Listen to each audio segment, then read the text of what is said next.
పులివెందులలో సవ్యంగా ఎన్నిక జరిగితే జగన్ కు ఓటమి తప్పదని ఆంధ్రప్రదేశ్ ముఖ్యమంత్రి చంద్రబాబు అన్నారు.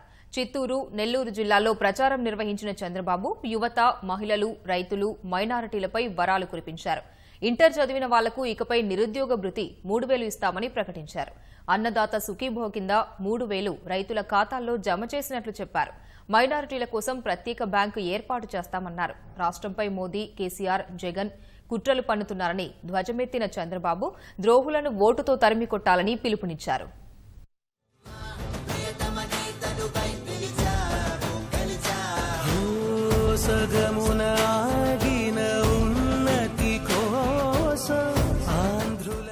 ముఖ్యమంత్రి చంద్రబాబు ఎన్నికల ప్రచారంలో జోరు పెంచారు. మంగళవారం చిత్తూరు, నెల్లూరు జిల్లాలో ప్రచారం నిర్వహించారు. ఈ సభలకు తెదేపా కార్యకర్తలు, ప్రజల నుంచి భారీ స్పందన వచ్చింది. ప్రచారంలో ప్రతిపక్ష పార్టీపై చంద్రబాబు నిప్పులు చెరిగారు.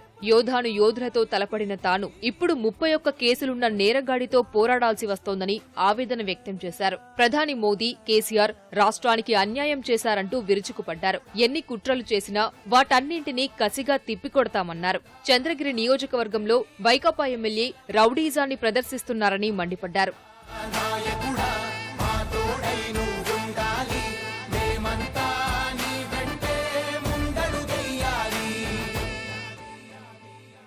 ఇక్కడ ఉన్నాడు ఒక ఎమ్మెల్యే, పెద్ద రౌడీ అనుకుంటున్నాడు. వాళ్ళ నాయకుడు రాష్ట్ర రౌడీ అయితే ఈయన చోటా రౌడీగా ఉండాలనుకుంటున్నాడు. నా రాజకీయ జీవితంలో ఎంతమందిని రౌడీలు చూశానమ్మా మీకు? రౌడీల గుండెల్లో నిద్రపోతా. ఈరోజు పులివెందుల కూడా నీళ్లు ఇచ్చాను. ఇతనికి భయపడుతున్నారు తప్ప చంపేస్తారని.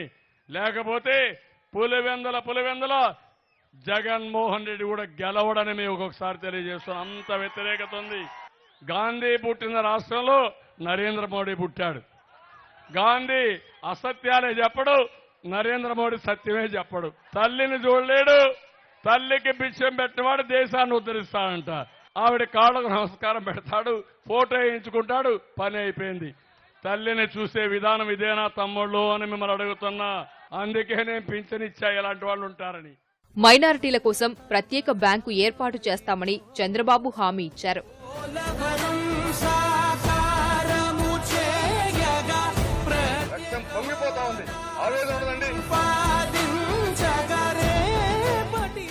అన్ని కానీ సవ్యంగా ఉంటే ఇస్లామిక్ బ్యాంకు కూడా పెడతానని చెప్పి మీ అందరికీ హామీ ఇస్తున్నా. ఈ ఇస్లామిక్ బ్యాంకు వల్ల ఒక పైసా వడ్డీ లేకుండా అర్హులందరికీ డబ్బులు వచ్చే పరిస్థితి వస్తుంది. మీరు బాగుపడే పరిస్థితి వస్తుంది. మీ అభివృద్ధి కోసం ఏమి చేయడానికైనా నేను సిద్ధంగా ఉన్నానని మైనారిటీ సోదరులకు విజ్ఞప్తి చేస్తున్నా. ఇప్పుడంతా వలస పక్షులు వచ్చారు హైదరాబాద్ నుంచి. మన దగ్గరికి వచ్చి నన్ను తిడతారు. ఎవరి మోహన్ బాబు, ఎవరి జయసుధ, ఎవరి మనుషులు? కేసీఆర్ గూడిగం చేస్తున్నారు, చేయండి. ఇక్కడికి వచ్చి మీ పెత్తనం ఏంటని అడుగుతున్నా. మేము కష్టకాలంలో ఉంటే తిత్లీకి వచ్చారా మీరు? ఉదువుదుకు వచ్చారా మీరు? కబద్దార్, జాగ్రత్తగా ఉండండి. జగన్ జాగన్, ఆయన పేరులోనే గన్ ఉంది తమ్ముళ్ళు. ఏం చేస్తారో నాకు తెలియదు, ఎప్పుడూ నేరాలే. ప్రధాని మోదీ ఆయన స్థాయి మరచిపోయి మాట్లాడుతున్నారంటూ చంద్రబాబు ఘాటు విమర్శలు చేశారు. జగన్ పై ఉన్న కేసుల వివరాలతో ఆయన మెడలో బోర్డు వేసేలా ఈసీ నిబంధన పెట్టాలని అన్నారు. 31 కేసులు చదివారా తమ్ముళ్ళు? ఈ రోజు రేపు వేయాలి అవన్నీ, మళ్ళా అడ్వర్టైజ్మెంట్ ఇవ్వాలా. ఇంకా ఎలక్షన్ కమిషన్ ఒక మంచి పని చేస్తుంటే బాగుండేది. జగన్మోహన్ రెడ్డికి ఒక బోర్డు కట్టి నా మీద 31 కేసులున్నాయి, మీ ఇష్టం, మీరు ఆలోచించమంటే చాలా బాగుండేది. లేకుంటే ఆయన ఎక్కిన వెహికల్ చుట్టూరు కట్టేసి ఎన్ని కేసులున్నా చెప్తే అలాంటి నేరస్తుడు మీకు కావాలనా అని మిమ్మల్ని అడుగుతున్నాను తమ్ముళ్ళు. జగన్, కేసీఆర్, మోదీ లోటస్ పాండ్ లో గూడుపుటాని చేస్తున్నారని చంద్రబాబు మండిపడ్డారు. దగ్గర 5,000 కోట్లు, 4,500 కోట్ల రూపాయలు ఖర్చు పెట్టాం. ఉచితంగా ఇళ్లు కట్టిస్తున్నా. పట్టణ ప్రాంతాల్లో ఒక 10 లక్షల రూపాయల ఆస్తి మీకు ఉచితంగా ఇస్తున్నాను. ఇది కోడికత్తి పార్టీకి వస్తుందా తమ్ముళ్ళు అని అడుగుతున్నా. ఎంత సోపైన కుట్ర కుతంత్రాలు. ఆయన శుభ్రంగా లోటస్ పాడ్లో ఉన్నాడు. ఏం చేస్తున్నాడు? తెలంగాణ పోలీసులు పెట్టుకొని మన మీద ఏం కుట్ర చేయాలి, మన ఫోన్లు ఎట్ట ట్యాప్ చేయాలి, ఏ విధంగా డబ్బులు పంపించాలి, మన కార్యకర్తను ఎట్టుకోవాలి, ఇది వీళ్ళ కుట్రల రాజకీయం. కబద్దార్ కేసీఆర్, జాగ్రత్తగా ఉండు, మా జోలుకొస్తే మాత్రం వదిలిపెట్టనని మరొకసారి హెచ్చరిస్తున్నా. వైకాపాకు ఓటేస్తే ప్రధాని మోదీకి ఓటేసినట్లేనని చంద్రబాబు పునరుద్ఘాటించారు. మైనారిటీలందరూ ఆలోచించి సరైన ప్రభుత్వాన్ని ఎన్నుకోవాలని విజ్ఞప్తి చేశారు. వైసీపీకి ఓటేస్తే నరేంద్ర మోడీకి ఓటేసినట్టే.